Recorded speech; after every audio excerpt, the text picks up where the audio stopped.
En la epístola de Santiago, en el capítulo 5 y versículo 16, dice lo siguiente, en la Nueva Versión Internacional: por eso, confiésense unos a otros sus pecados y oren unos por otros para que sean sanados.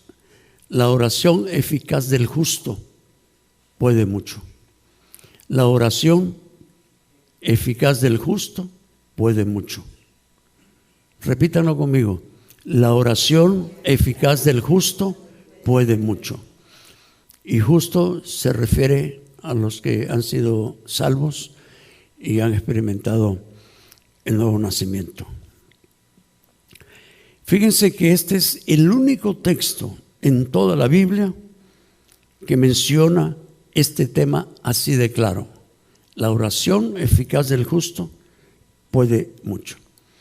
No dice cómo es una oración eficaz, no detalla qué actitudes debemos tener para desarrollar una oración eficaz.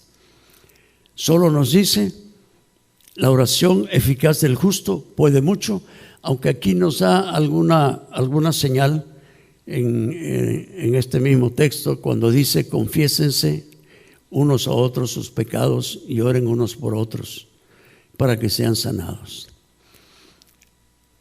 No solamente tenemos que confesarle a Dios nuestros pecados, también entre nosotros, pero no en el mismo sentido de pedirle perdón como le pedimos perdón a Dios. Esto para mí significa, y para otros hermanos pastores, que debemos tener dos cosas: la confianza y la honestidad de poder hablar con algún hermano de la iglesia para contarle las debilidades que estamos teniendo y que podemos estar a punto de pecar, o a lo mejor ya pecamos, y es bueno compartirlo. Esa es confianza. Lo otro que se necesita es madurez para el que está escuchando. Madurez para comprenderlo, madurez para ayudarlo y madurez para no ir a contar a otros hermanos lo que le está sucediendo a este hermano. Y tenemos que ser maduros en eso. Y maduros también en ese sentido de poder buscar un hermano de confianza para que te desahogues. Ese es parte del tema. ¿Cómo es posible que los alcohólicos anónimos lo practiquen y nosotros casi no lo practicamos? ¿Cómo es posible que ellos lo han entendido? Porque en ese sentido, esa actitud que hacen ellos, esa actividad de confesarse sus faltas, es bíblico. Fíjense, todos los 12 pasos del programa que tiene Alcohólicos Anónimos tienen un apoyo bíblico. Ellos no se lo dan. Pero por eso, dentro del ambiente cristiano, algunas iglesias están usando este programa, pero digamos en la versión cristiana. Y entonces tienen los textos bíblicos y te ayudan y te aconsejan. Yo soy uno de los beneficiados del programa de los 12 pasos en la versión cristiana. Dios me guió hacia ese momento de entender este programa y de practicarlo. Y le agradezco mucho a Dios. Y ya lo he dicho antes, y al pastor Francisco Carrá, el pastor de la iglesia Cefat, y el fundador de la iglesia Cefat, porque ellos practican esto. Y gracias a ese hermano, yo empecé a recuperarme de la crisis hasta cierto momento. Ya después vinieron otras cosas que me empezaron ayudar a salir, hasta que finalmente salí. Y respira uno, es como que está uno no al fondo, pero dentro del mar o una piscina, y no puedes respirar y de repente sales y ese oxígeno que te llega te reanima. Pues ese es un oxígeno espiritual.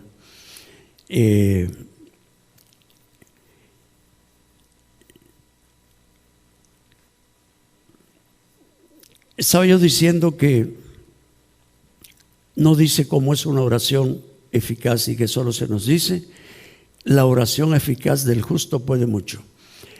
Contrario a lo que muchos libros, artículos, enseñanzas y predicaciones nos dicen, que debemos pasar mucho tiempo en oración para obtener el poder y respuesta de Dios, Santiago aborda el tema de una manera simple y sencilla, pero con mucho significado.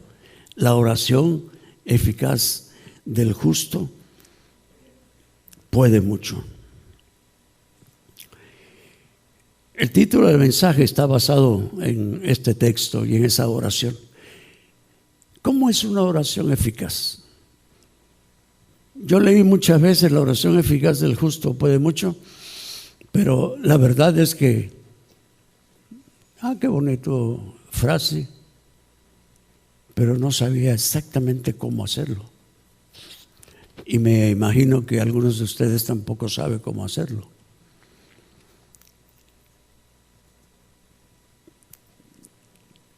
Y a pesar de que no hay detalles, sí nos ha dejado la libertad a los que enseñamos y predicamos la Biblia para que lo desarrollemos un poco de acuerdo a nuestra opinión, otro poco de acuerdo a nuestra experiencia y otro mucho de acuerdo también a la palabra de Dios. Pregunto, ¿qué importa más? ¿El tiempo de pasar en oración o la eficacia en la oración?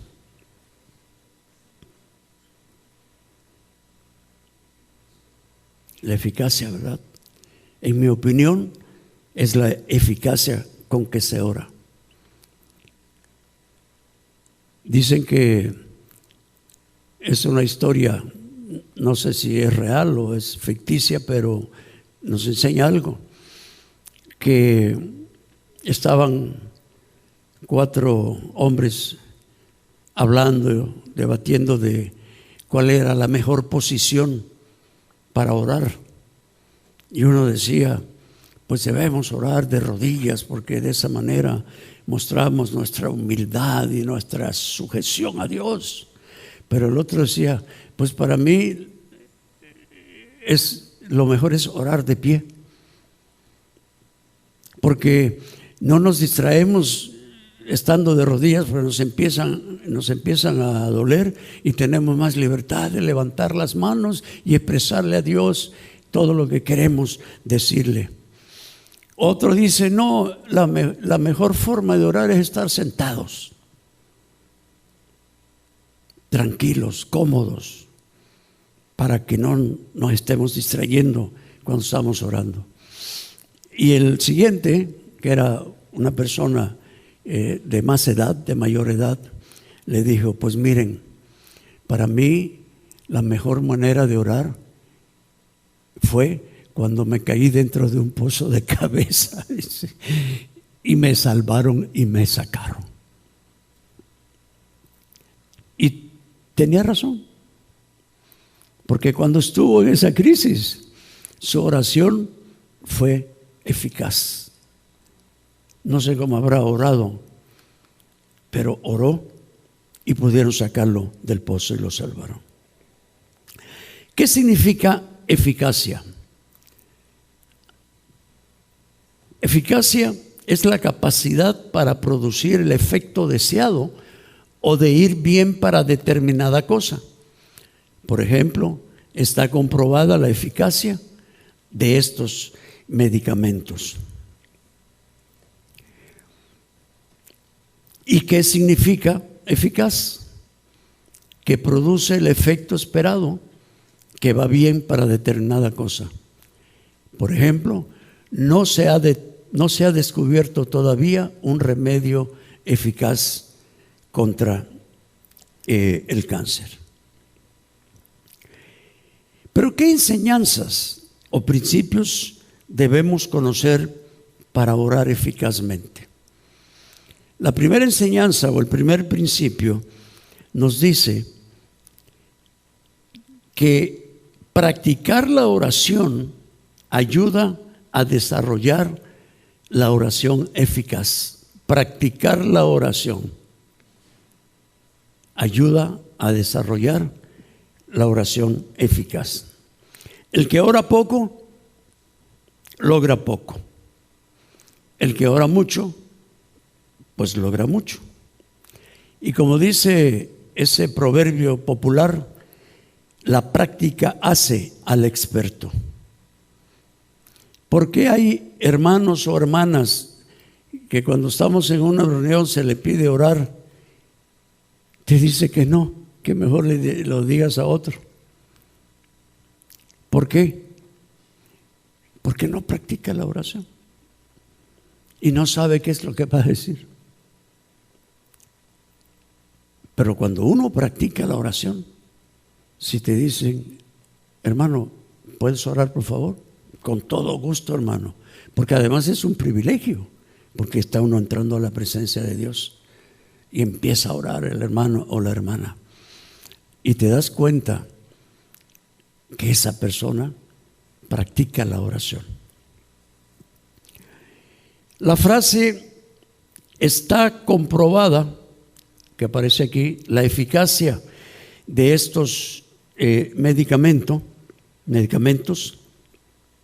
se entiende que dichos medicamentos son eficaces debido al continuo uso de ellos y sus resultados positivos.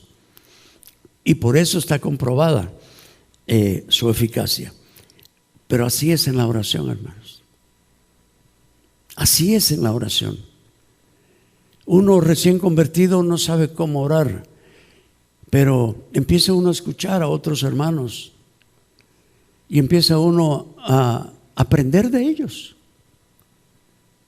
Y luego uno en la vida personal empieza uno a orar y tal vez al principio digas disparates o no sabes exactamente qué orar, pero estás entrando en esa actividad y en el desarrollo de esta enseñanza tan importante que es la oración.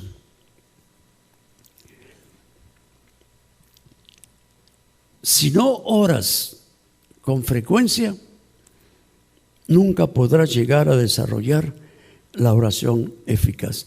Mira lo que nos dijo Jesús ahí en Mateo capítulo 6, versículo 7 en la Nueva Versión Internacional.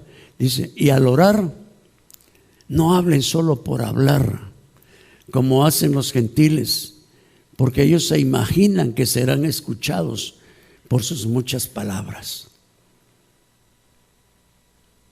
Hay gente, hay cristianos que cuando oran se lucen y tienen unas expresiones muy bonitas y unas palabras a veces rebuscadas. A veces yo asistía a una iglesia bautista que estaba cerca de la casa de mi madre cuando iba yo a visitarla, y me iba el domingo a la iglesia y cada vez le pedían a un hermano que orara, pero al mismo hermano. Y yo me di cuenta que él llevaba un papel y ya llevaba escrita la oración y nada más la leía. Y eran muy bonitas frases. Pero ¿podrá ese hermano orar sin la necesidad de usar el papel? Y esto era más que nada esto: no hablen solo por hablar.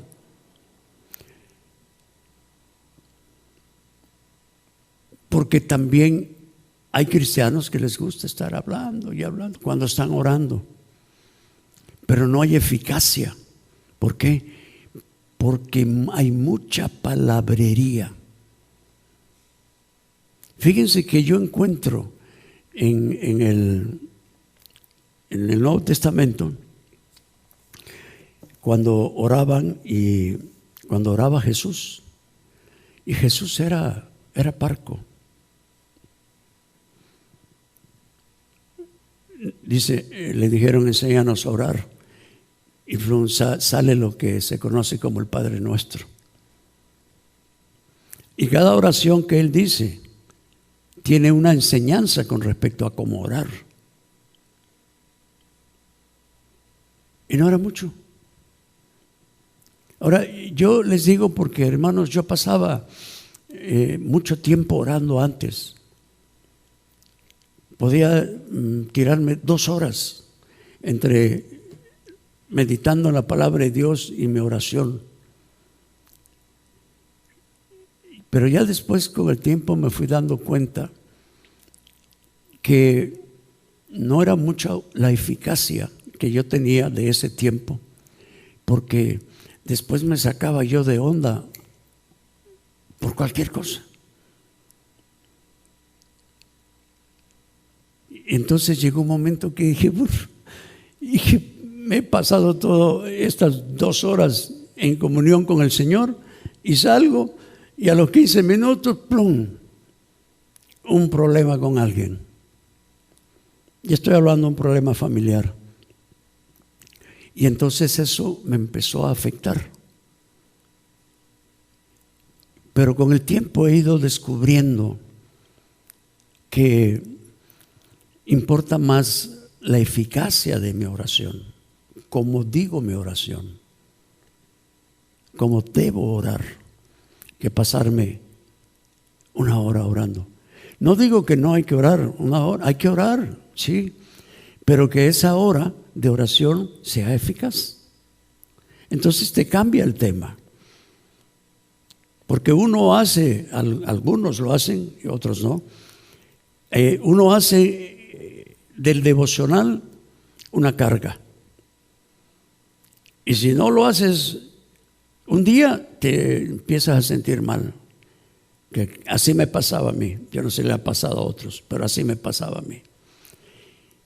Un día que no hiciera yo mi devocional,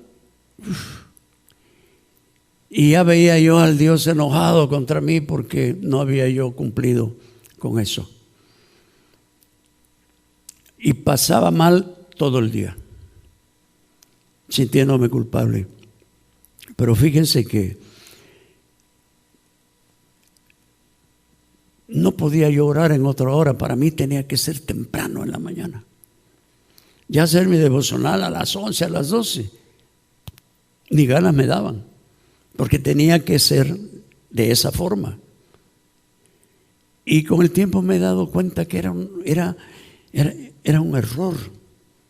Era un error de religiosidad, solo por cumplir un ritual de orar y leer la Biblia. Pero si no lo hacía, entonces ya me sentía mal. Pero es diferente ahora, en mi tiempo con Dios y en mi tiempo con la lectura de la palabra. Pablo dice, oren sin cesar. Y para orar sin cesar, pues uno puede orar en el trabajo, en la escuela. Ahora no te vas a pasar 2 horas orando porque tienes clases y vas a la escuela, ¿no? O tienes que trabajar. Pero en determinado momento le lanzas una oración al Señor. Una frase: Señor, te adoro. Gracias por todo lo que me das. Sí, y sigues trabajando. Y al ratito, Padre bendito, tengo este problema, ayúdame a resolverlo. Ya. Señor, en el nombre de Jesús, ayúdame. Fíjense que esa frase, en el nombre de Jesús, Jesús dijo que la dijéramos. Todo lo que le pidieren al Padre en mi nombre, Él se los dará. Y hay otros textos que lo dicen. Porque esa es tu identificación cuando entras en la presencia de Dios. Vengo en el nombre de Jesús. No vengo en mi nombre. Y lo digo porque hay hermanos que cuando oran, no oran diciendo en el nombre de Jesús, solamente dicen amén. Y están equivocados, porque eso es desobedecer lo que Jesús dijo que hiciéramos. Como hay muchas otras cosas, ¿no?, que tenemos que obedecer. Pero el uso de esa frase, y no la debemos tomar como una fórmula, ¿no?, sino como creyendo verdaderamente que al entrar a la presencia de Dios, entro en el nombre de Jesús. Y aún desde el principio, Señor, Padre bendito, vengo en el nombre de Jesús, de tu Hijo amado. Y empiezo a orar y termino, gracias Señor, todo esto te lo he pedido en el nombre de Jesús. Y tienes que pensar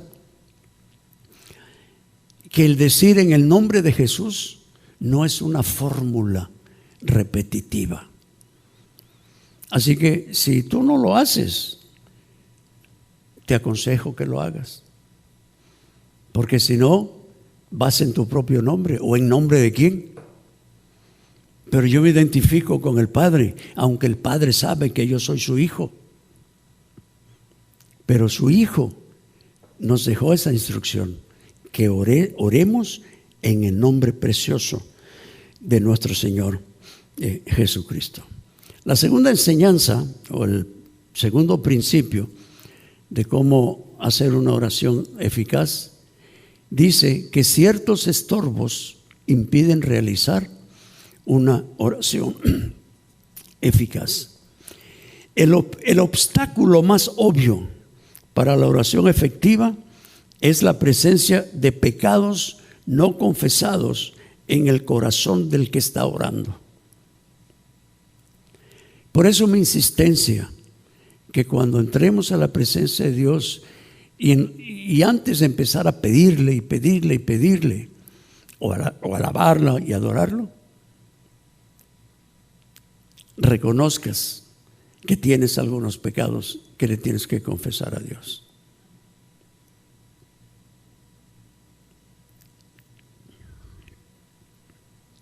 Porque al hacer esto, tú quitas el obstáculo de esos malos pensamientos o malas intenciones de tu corazón, o tus actitudes de orgullo, soberbia, arrogancia. Porque tenemos que reconocer que todavía tenemos la habilidad para pecar. Todavía la tenemos.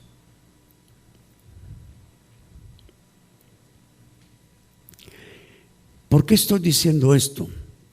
Pues lo estoy diciendo debido a que nuestro Dios es un Dios santo. ¿Entiendes la palabra santo dada a Dios? Él es santo. Y debido a esto, hay una barrera que existe entre Él y nosotros cuando venimos a Él con un pecado o varios pecados que no hemos confesado al Señor. Mira lo que dice Isaías 59, versículo 1 y 2 en la Nueva Versión Internacional. La mano del Señor no es corta para salvar. En realidad es muy, muy, muy larga. Ni es sordo su oído para oír. Son las iniquidades de ustedes las que los separan de su Dios. Son estos pecados los que lo llevan a ocultar su rostro para no escuchar.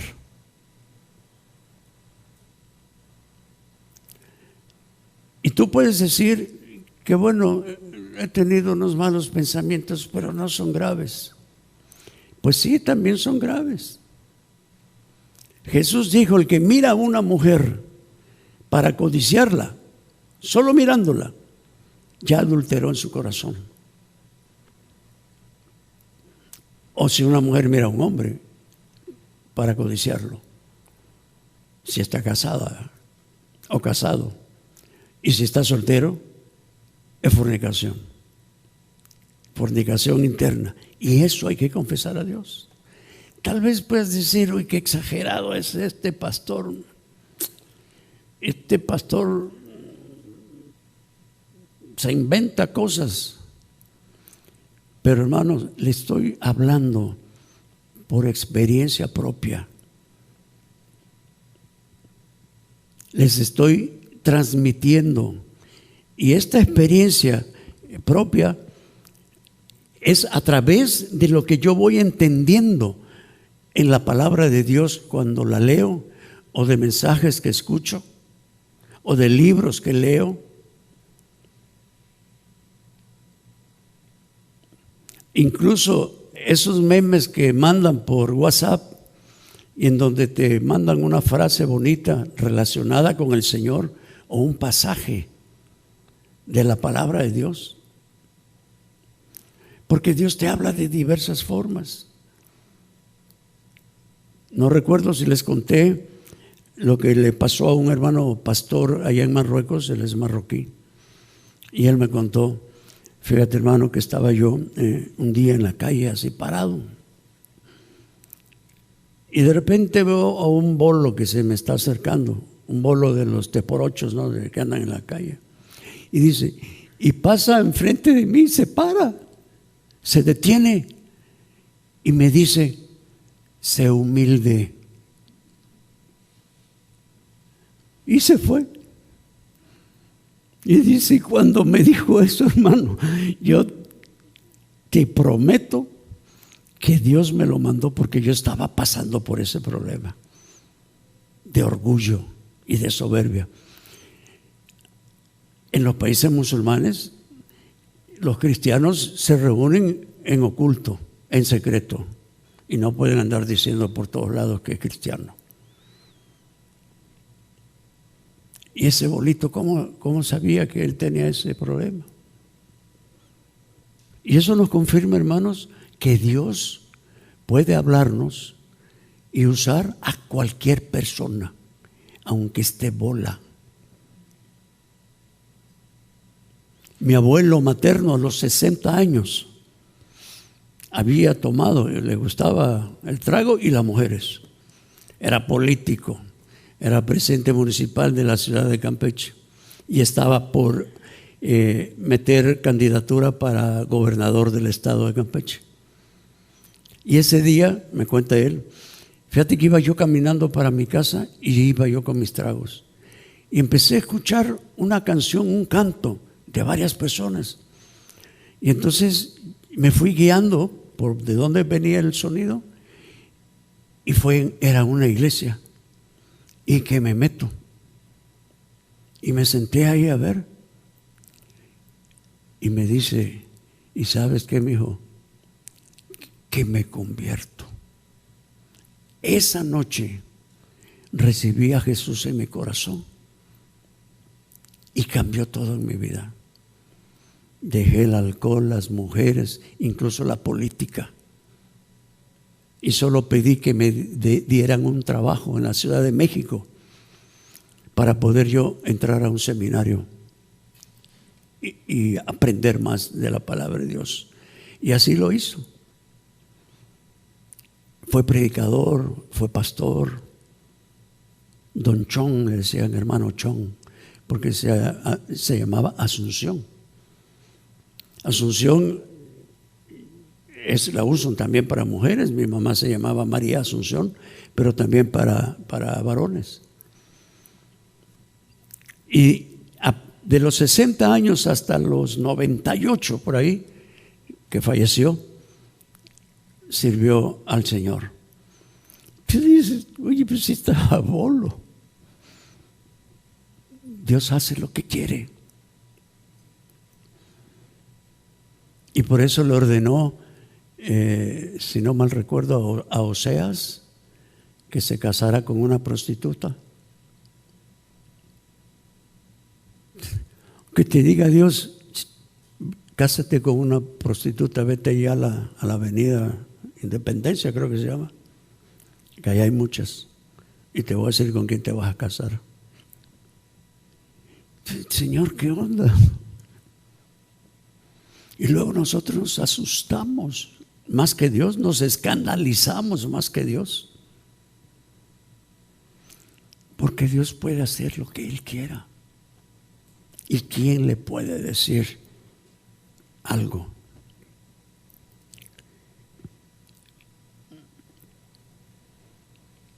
Pero David también concuerda con Isaías, sabiendo por experiencia que Dios está lejos de aquellos que tratan de esconder su pecado de Dios. Hay un texto que dice que Dios ve a los altivos, orgullosos, arrogantes, soberbios, los mira de lejos, pero al humilde lo mira de cerca. Y el salmista escribió lo siguiente, en el Salmo 66, versículo 18, Nueva Versión Internacional: clamé a Él con mi boca, lo alabé con mi lengua. Si en mi corazón, fíjate, dice, si en mi corazón hubiera yo abrigado maldad, el Señor no me habría escuchado. Está hablando de los pecados internos. Incluso si en mi corazón hubiera yo abrigado la maldad del pecado, el Señor no me habría escuchado. La Biblia se refiere a muchas áreas de pecado que son obstáculos para la oración efectiva. Cuando estamos viviendo en la carne y no en el Espíritu, o de acuerdo al Espíritu, nuestro deseo de orar y nuestra habilidad para comunicarnos efectivamente con Dios se ven obstaculizados. Y te pongo la experiencia de David también. Salmo 32, versículo 1 al 5. Bienaventurado aquel cuya transgresión ha sido perdonada y cubierto su pecado. Bienaventurado el hombre a quien Jehová no culpa de iniquidad y en cuyo espíritu no hay engaño. Mientras callé, o sea, mientras no confesé mi pecado, mientras callé, se envejecieron mis huesos en mi gemir todo el día. Porque de día y de noche se agravó sobre mí tu mano, se volvió mi verdor en sequedades de verano. Mi pecado te declaré, confesó, y no encubrí mi iniquidad. Dije, confesaré mis transgresiones a Jehová, y tú perdonaste la maldad de mi pecado. Aleluya. Esta es la experiencia de David cuando adulteró con Betsabé y cuando mandó a matar a su esposo. Y otros pecados que cometió. Tenía 9 mujeres o 10 y 28, 26 hijos. Era conocido como un sanguinario. Y resulta que la mayoría de los salmos los escribe David, ¿no? Y le da al Señor la oportunidad. ¿Por qué? Porque David se descubría delante de Dios. Cuando dice que era íntegro, se refiere también a eso. Le abro al Señor mi corazón. Porque vas a encontrar perdón.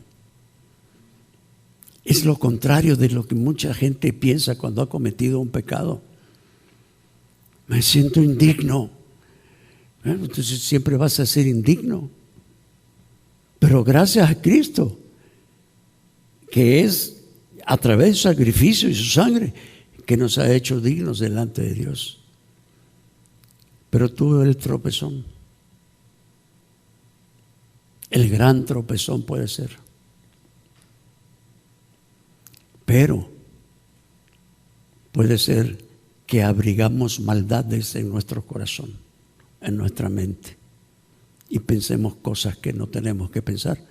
Aún eso es pecado y tenemos que confesárselo a nuestro Dios.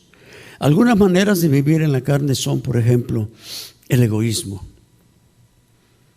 Y podemos decir que hay oraciones egoístas. La oración egoísta es aquella que solo pide para él o para ella y se olvida de los demás, sabiendo que hay algunos hermanos que tienen algún problema y no oran. Nosotros oramos aquí por enfermos, por los misioneros, pero ora tú también en tu casa. Es para que lleves esto y en tu casa, en la mañana, en la noche, en la tarde, ores e intercedas por otros, porque va a ser mejor, te vas a sentir mejor, porque interceder por otros es brindarles una mano amiga, fraterna, para ayudarlo al hermano, aunque él no sepa que yo he estado intercediendo por él. Por eso la intercesión, que es uno de los elementos de la actividad en la oración, por eso la intercesión es tan importante. La falta de perdón, por ejemplo, no perdonar produce raíces de amarguras, y cuando tú vayas a pedirle perdón a Dios, Dios no te va a perdonar. Y tenemos que aceptar y entender esto. Por eso tienes que reflexionar y pensar: ¿a quién no perdono? ¿Contra quién tengo un resentimiento? Y le dices: Señor, tengo resentimientos contra mi cuñada Cora. Tengo mala actitud contra esta persona, hermano. Señor, yo sé que es pecado y te pido perdón y te pido que me llenes de tu poder para poder yo arreglar las cosas con esta persona. No tratar bien a la esposa, como dice la Biblia. ¿Cómo? Como a vaso más frágil, viviendo con ellas sabiamente. Tratar mal a los hijos. No soporto a un padre que maltrata a sus hijos, que los insulta, que les dice groserías. Se me sube la sangre a la cabeza cuando lo escucho. ¿Por qué? Porque mi padre me ofendía y me maltrataba y me decía cosas feas. Y yo me prometí, siendo adolescente, que cuando yo tuviese hijos no los iba a tratar de esa manera. Y no los trato de esa manera. Jamás le he dicho a alguno de mis hijas o mi hijo ni siquiera la palabra tonto. Jamás he insultado. Y los padres tenemos que aprender a no actuar de esa misma manera, a no ser tan enérgicos, a no ser tan cerrados.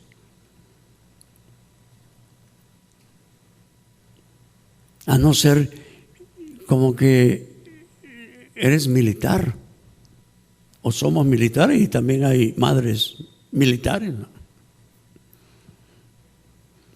Tenemos que tratar bien a nuestros hijos, porque es reflejo, peor si eres cristiano, porque es el reflejo de tu cristiandad.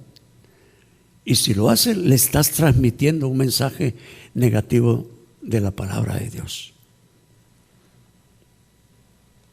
La contención, ya hemos dicho que es contención, ese pleito, los pleitos constantes. Mira lo que dice la palabra de Dios respecto a la contención. Pero si tienen, Santiago capítulo 3, versículo 14 al 18, pero si tienen celos amargos y contención en su corazón, no se jacten ni mientan contra la verdad, porque esta sabiduría no es la que desciende de lo alto. Y fíjate cómo le llama, dice, es terrenal, animal, diabólica. Porque donde hay celos y contención, allí hay perturbación y toda obra perversa. Fíjate cómo El Espíritu Santo dirige a Santiago para hacernos saber la santidad de Dios. Porque incluso la contención Dios la ve como algo horrible. El pleito, la discusión, lo ve como una obra perversa y diabólica. Pero la sabiduría dice pero la sabiduría que es de lo alto es primeramente pura, fíjate. Después pacífica, amable, benigna, llena de misericordia y de buenos frutos, sin incertidumbre ni hipocresía. Y el fruto de justicia se siembra en paz para aquellos que hacen la paz. Tenemos que mantener la paz en nuestro hogar también. La falta de fe, la duda y el tener doble ánimo. Y Santiago también nos aconseja sobre esto y nos dice en Santiago capítulo 1 versículos 6 al 8: pero pida con fe, no dudando nada, porque el que duda es semejante a la onda del mar, que es arrastrada por el viento y echada de una parte a otra. No piense pues quien tal haga que recibirá cosa alguna del Señor. El hombre de doble ánimo es inconstante en todos sus caminos. El que no tiene fe, duda. Y el que duda, no tiene fe. Hoy sí creo, pero mañana no lo sé. Y mañana ya no aplico lo que yo tengo que aplicar. Y finalmente, la discordia en el hogar es definitivamente un impedimento para la oración. Porque tenemos que mantener la paz en el hogar, en la iglesia. Hay iglesias que no tienen paz, porque hay mucha gente que es peleonera. Estaba hablando de iglesias cristianas.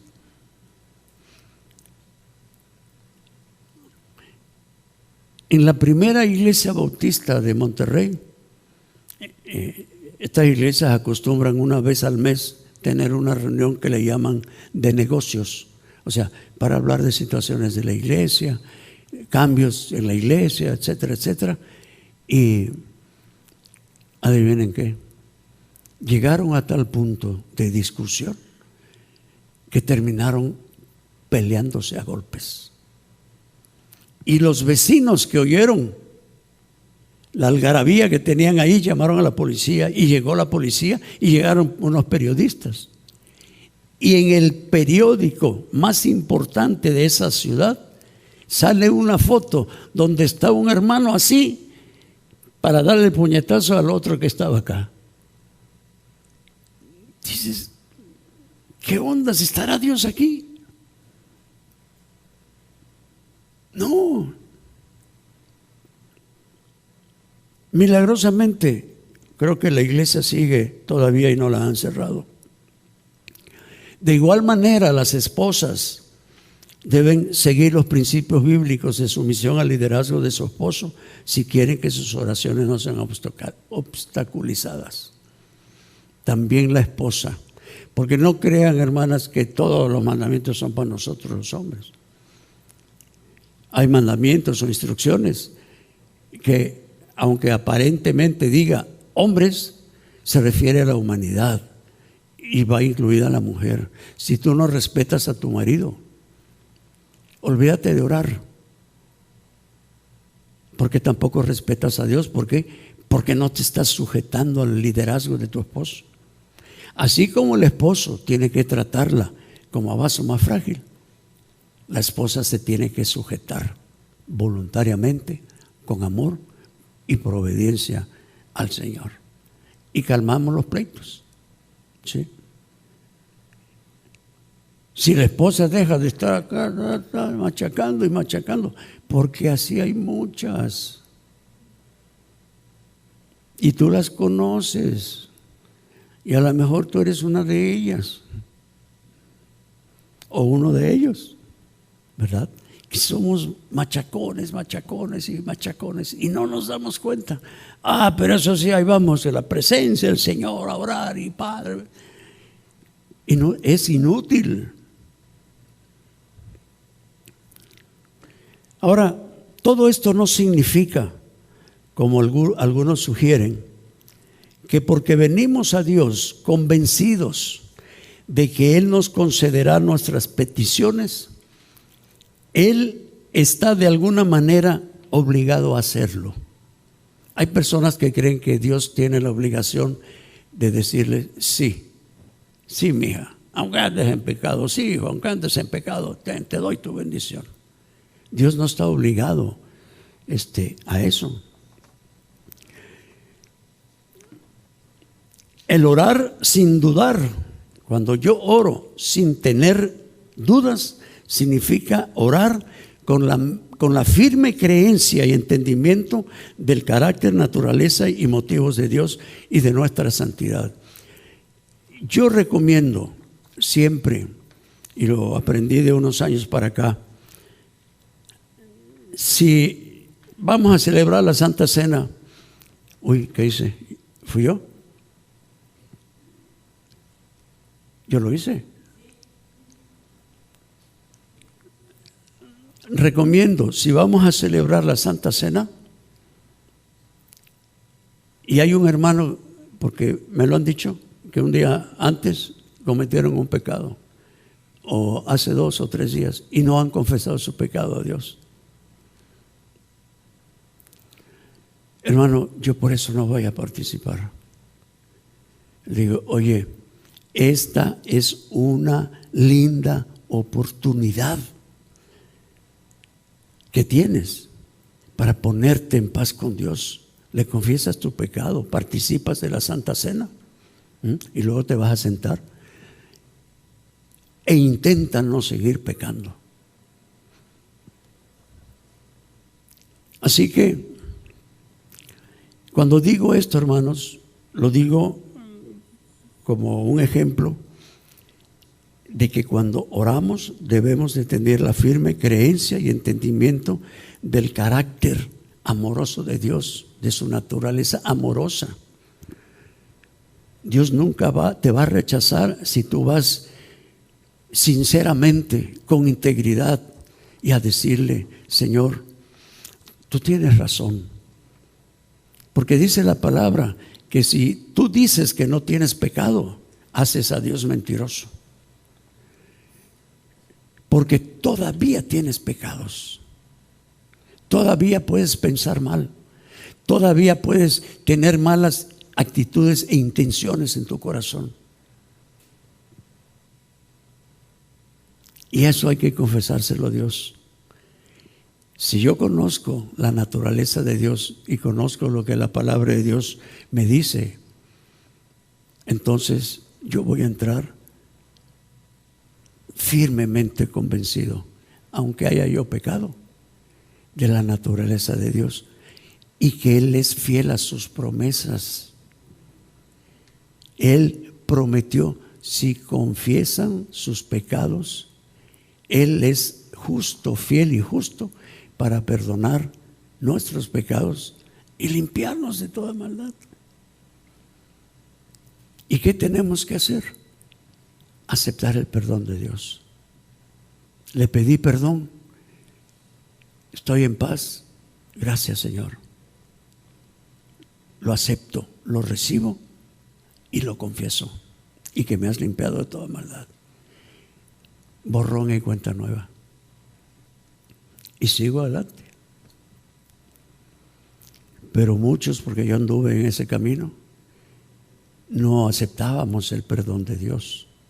Confesábamos, pero no creíamos a la promesa, y por eso se iba uno con culpas, y la culpabilidad siempre estaba ahí, y luego otra vez a pedir perdón, y otra vez a pedir perdón por el mismo pecado. No, ya no. Si realmente crees cómo es Dios y si crees en su naturaleza, porque Dios, hermanos, es precioso. ¿Sí? Y la tercera enseñanza y última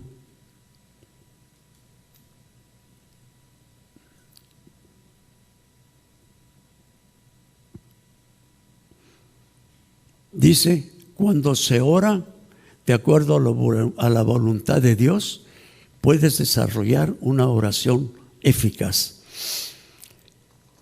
Primero de Juan capítulo 5, versículo 14 nos enseña esto, del 14 al 15. Y esta es la confianza que tenemos en Él, que si pedimos alguna cosa conforme a su voluntad, Él nos oye. Y podríamos decir que si pedimos alguna cosa que no está conforme a su voluntad, Él no nos oye. Y si sabemos que Él nos oye en cualquiera cosa que pidamos, sabemos que tenemos las peticiones que le hayamos hecho. Este texto tiene como un doble sentido. Te dice, sabemos que Él nos oye si oramos conforme a su voluntad en cualquiera cosa que pidamos y que tenemos las peticiones que le hayamos hecho. Pero pastor, yo le pido a Dios y no me da nada. Porque no oras conforme a la voluntad de Dios, sino que estás orando conforme a tu voluntad, a lo que tú quieres, no a lo que Dios desea. Y ese es el punto clave. Por eso digo que con este tipo de oración nosotros estamos en un lugar seguro. Cuando yo digo, Señor, y tú me lo has oído decir, todo esto, Señor, lo oro conforme a tu voluntad, si tú quieres o no quieres. Y ahí estoy seguro, ya he creído y estoy seguro que si Dios me dice que no, ya entendí por qué. Porque no es su voluntad, o porque me está dando tiempo, o te dirá sí y te lo da. Pero orar conforme a su voluntad es el lugar más seguro en donde nosotros podemos estar. Como en todas las cosas, Jesús es nuestro ejemplo a seguir. Él siempre oraba pidiendo la voluntad de su Padre. Y cuando estaba allí en el huerto de Getsemaní, que estaba a punto de ser apresado para después crucificarlo, y en donde dice que sudó gotas de sangre, Él dijo, Padre, si quieres, pasa de mí esta copa, pero no se haga mi voluntad, sino la mía.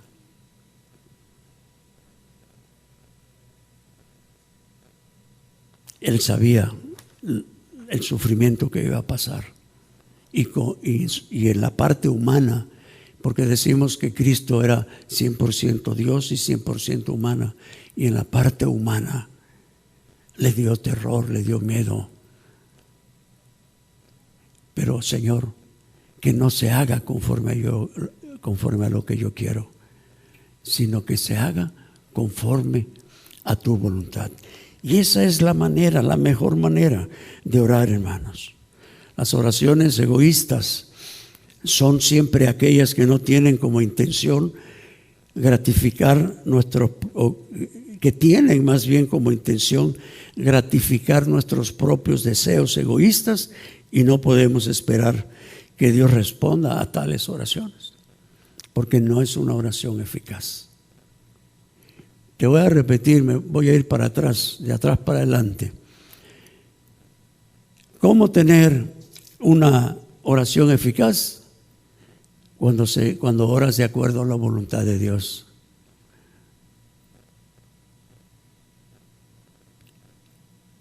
Cuando ciertos estorbos impiden realizar una oración eficaz, y estos estorbos generalmente son los pecados. Hay que confesar a Dios los pecados. Y la primera enseñanza que vimos fue que hay que practicar la oración, porque practicar la oración ayuda a desarrollar la oración eficaz. Y termino con el siguiente texto bíblico.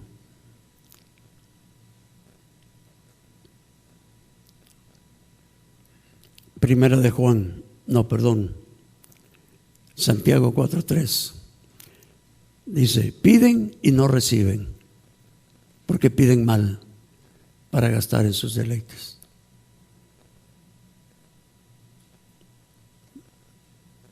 Cuando pedimos para el placer nuestro,